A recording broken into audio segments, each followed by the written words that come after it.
Welcome back to the next segment of our interview with Eric Margolis. Eric, some of the counter-narrative to the American narrative, which is bad Russians, good Georgians, there's a bit of a bad Georgians, good Russians narrative going on. What I'm getting at is this is the same Russian government that suppresses Chechnya. There have never been the great defenders of independence for ethnic minorities. So we're dealing with a very complex situation here where maybe both sides are wrong. What's your take? Well, I agree with that, too. I mean, Putin said he was intervening, sending the Russian army to protect the poor South Ossetians from Georgian ethnic cleansing and massacres, having Russia just massacred perhaps half the population of Chechnya.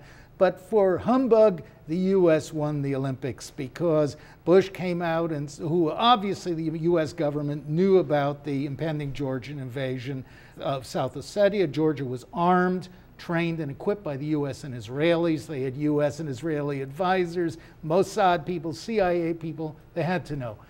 This was a huge, stupid military blunder, a little version of the Iraq thing where they thought everything was going to go right and everything went wrong.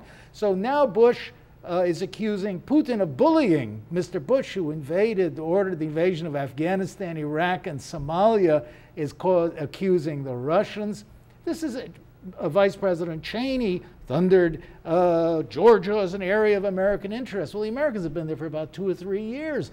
The Russians were there for 200 years. Now, the Americans had to know that Russia was going to respond. The CIA has to have that kind of intelligence, that they would know the Russians would not sit back for this. So there's what possible endgame were they expecting out of all this? I think they were so used to passive Russian response under Yeltsin that they really didn't think, oh, it's the Russians, they're just barking at the moon, they won't do anything about it. It was an absolutely stupid and calamitous thing. And you know, the Russians checkmated the Americans in Georgia. It was a brilliant move by Putin. My hat is off to him. He scotched the American attempts to expand U.S. influence into the region. And if anybody was being aggressive, it was the United States. Imagine if Russia had moved its troops and advisors into Quebec.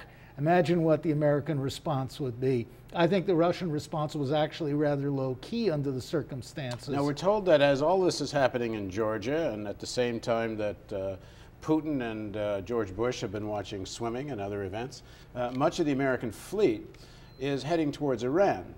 What is going on in there? Well, there's certainly an arms buildup. There's still talk of attacking Iran before the end of the Bush administration. The Israelis are beating the war drums. They're threatening to attack first and drag America into the war.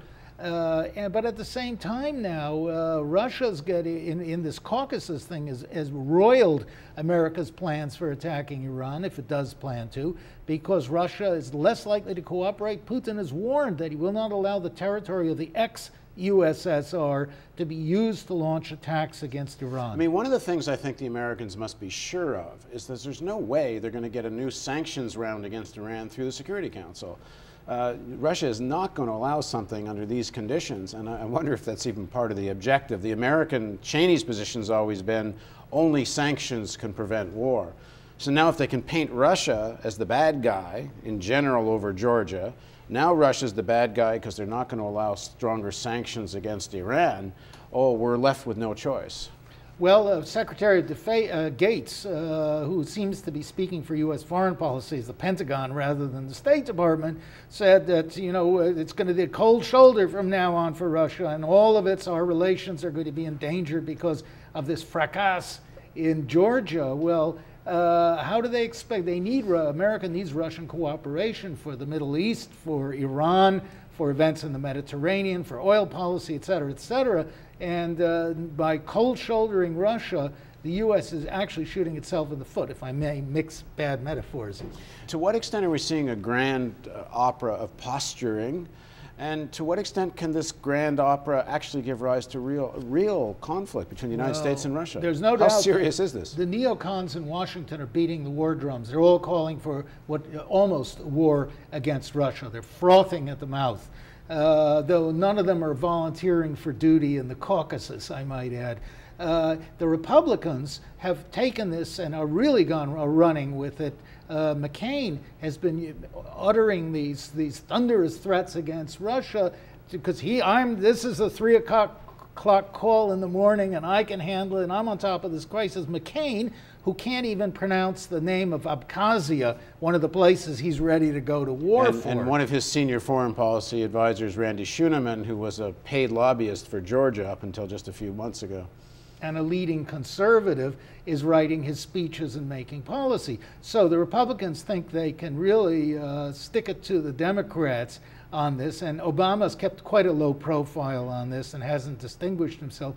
Europe, on the other hand, it looks at more or less as it's the fault of the Georgians. They got what they deserved, and the Americans are being aggressive and unnecessarily antagonistic and creating a crisis where none should exist. Well, in the next part of our interview, let's just talk to sum this whole up. Let's look at Obama and the people around him and what they've been saying about Georgia and Poland and this whole region. Please join us for the next segment of our interview with Eric Margolis.